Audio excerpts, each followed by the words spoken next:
Salutations, très chers marginaux, l'Académie Nevermore est ravie de rouvrir ses portes.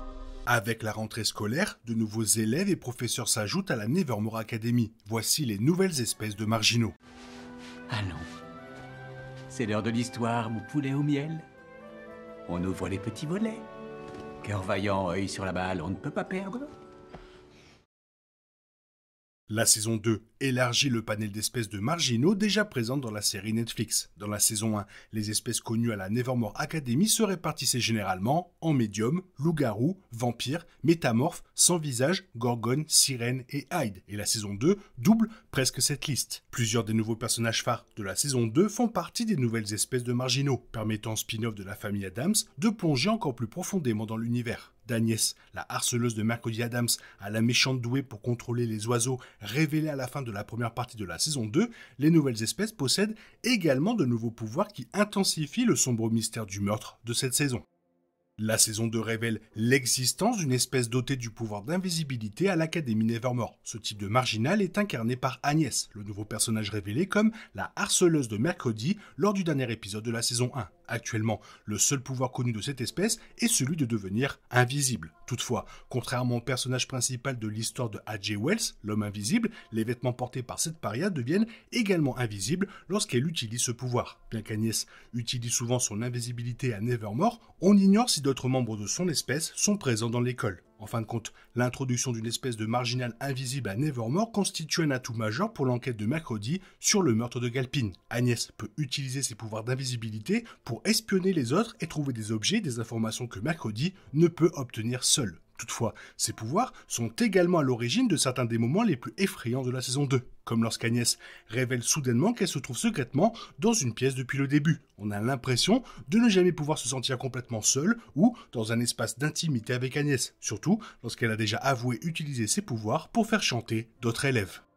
Barry Dort, le principal incarné par Steve Buscemi, apparaît dans la saison 2 en tant que représentant d'une autre espèce de marginal inédite. Barry Dort possède le pouvoir de créer et de manipuler le feu, sa pyrokinésie s'avérant utile lors d'événements comme le bûcher du fondateur de Nevermore. On ignore cependant si les pouvoirs pyrokinétiques de Dort relèvent de l'espèce plus large des marginaux psychiques. Par exemple, Pugsley possède des pouvoirs électriques comme son oncle Fétide Adams, mais il semble être classé dans la catégorie des marginaux psychiques, comme Mercredi et Morticia. La série n'a pas encore clarifié ces différences, ni précisé si Pugsley et Fétide appartiendraient techniquement à une espèce différente. Toutefois, si les pouvoirs électrokinétiques de Pugsley et Fétide les distinguent des médiums, il en serait certainement de même pour les marginaux dotés du pouvoir de pyrokinésie, comme Barry Dort.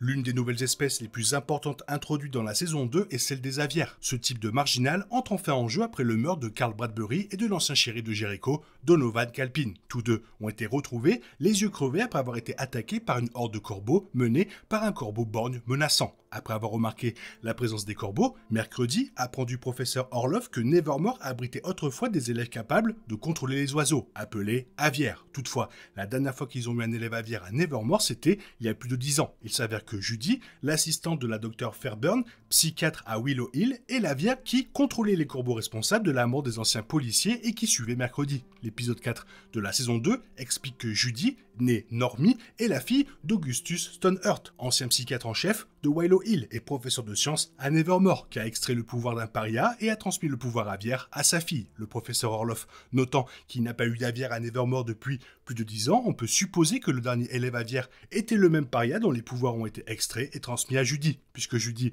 utilisait la volière de Nevermore lorsqu'elle était enfant, lorsque son père y enseignait, elle a peut-être fait la connaissance de certains aviaires à cette époque et a continué à les cibler comme candidat au sinistre projet Loïs d'Augustus.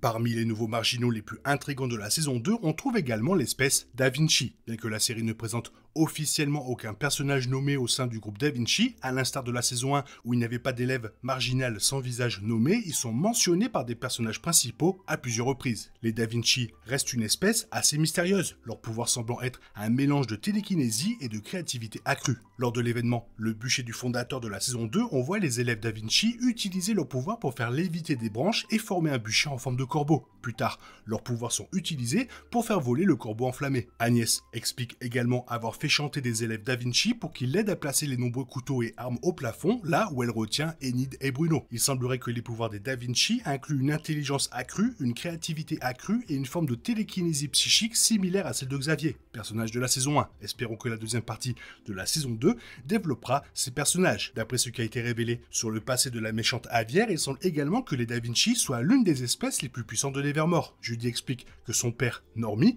Augustus Stonehurst, a tenté de se transformer en Da Vinci, mais que son expérience a échoué car son corps ne l'a pas supporté. Compte tenu de cette information et de la priorité accordée par Stonehurst à l'espèce Da Vinci, leur force semble encore plus grande que ce que nous avons vu jusqu'à présent.